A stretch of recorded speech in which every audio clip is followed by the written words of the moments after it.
শুরুতেই জানিয়ে দিচ্ছি সংবাদ শিরোনাম, এরপর থাকছে বিস্তারিত। নেতানিয়াহুর বিরুদ্ধে ইসরায়েলের বিক্ষোভ তীব্র।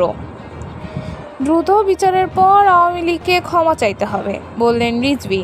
বিস্তারিত। ইসরায়েলের প্রধানমন্ত্রী নেতানিয়াহুর বিরুদ্ধে বিক্ষোভ তীব্র আকার ধারণ করেছে। গাজায় নতুন যুদ্ধবিরতি দাবিতে হাজারো মানুষ রাস্তায় নেমেছে। বিক্ষোভকারীরা অভিযোগ করছেন সরকার রাজনৈতিক উদ্দেশ্যে যুদ্ধ চালিয়ে যাচ্ছে এবং গণতন্ত্রে আঘাত করছে। জেরুজালেম ও তেল আবিবে বিক্ষোভ চলাকালে অন্তত 12 জনকে গ্রেপ্তার করা হয়েছে। আয়োজকরা বলছেন বিক্ষোভ আরও ব্যাপক হতে পারে।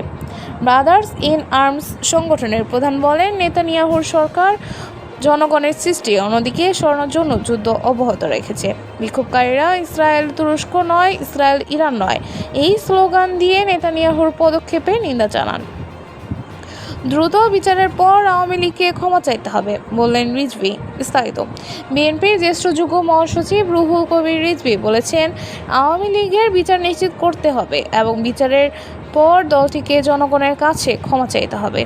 শুক্রবার রাজধানীর উত্তরায় ঈদ সামগ্রী বিতরণ অনুষ্ঠানে তিনি বলেন, শুধু আওয়ামী লীগের রাজনীতি নিয়ে আলোচনা হচ্ছে, কিন্তু তাদের অপরাধের বিচার নিয়ে কথা হচ্ছে না। রিজভী আরও বলেন, যারা গণহত্যা ও লুটপাটে জড়িত তাদের অবশ্যই বিচারের মুখোমুখি হতে হবে, আর যারা নিরপরাধ তারা রাজনীতি করলে বিএনপির কোনো আপত্তি নেই। তিনি সতর্ক করে বলেন, যেন আর কোনো ফ্যাসিবাদ জন্ম না নেয়, এজন্য সবাইকে সজাগ থাকতে হবে।